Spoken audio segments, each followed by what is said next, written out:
Hello everyone, welcome back to another very interesting video with enguru. My name is Karan and I will be your host for this video.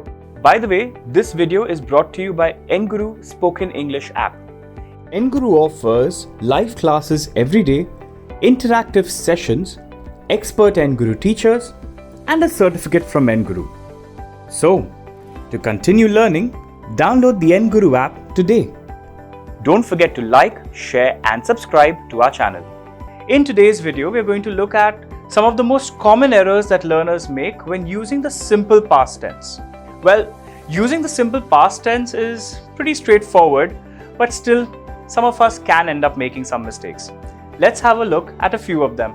First one, the incorrect verb form. Of course, we know that with regular verbs, we add ed at the end of the verb. For example, walk becomes walked, or wait becomes waited, or log becomes logged. Well, in some words like get and catch, we don't really add an ed. It changes form completely. The past of get is not getted, it's got. The past of catch is not catched, it's caught. So hopefully, you will not make the same error after hearing me say this. The second error is that we tend to use the simple past tense more often than is required. A lot of times we don't need to use the past tense based on the situation that we are speaking in. There are other verb forms that we can use to talk about the past, like the present perfect tense. An example, I have eaten my lunch. Or the past continuous tense, I was eating lunch.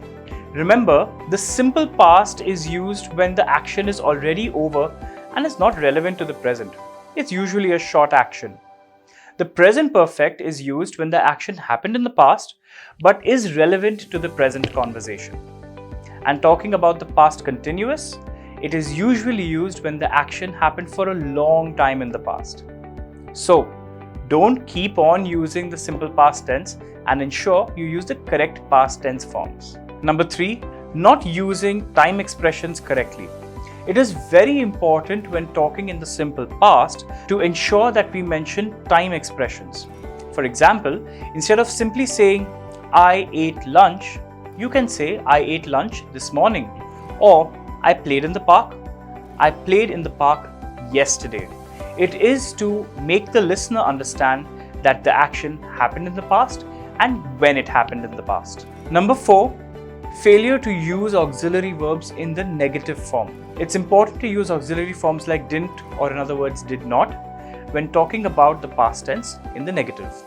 For example, instead of saying I no eat lunch, you should say I didn't eat lunch. Or instead of saying she no like, you should say she didn't like it. Number 5, using the double past. Usually when talking about past in the negative, we use did or didn't, just like the previous point I mentioned. So instead of saying that I didn't like it, a lot of people say I didn't liked it. They use didn't, which is already in the past, and liked, which is also in the past. And that is something we should avoid.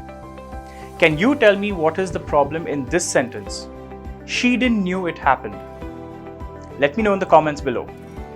And finally, number 6. Inconsistent use of the regular and irregular verbs. Of course, the regular and irregular verbs can cause a lot of confusion, and because of this, sometimes the use of it becomes inconsistent. For example, someone might say, she saw and buyed a book. That's not correct. It should actually be, she saw and bought a book. Well, that was it for this video. In order to avoid these mistakes, ensure that you practice learning English every single day. And of course, hey, you have the Enguru app to practice with your teachers and get live feedback. Don't forget to download the app today. And of course, don't forget to like, share and subscribe to our channel. Happy learning!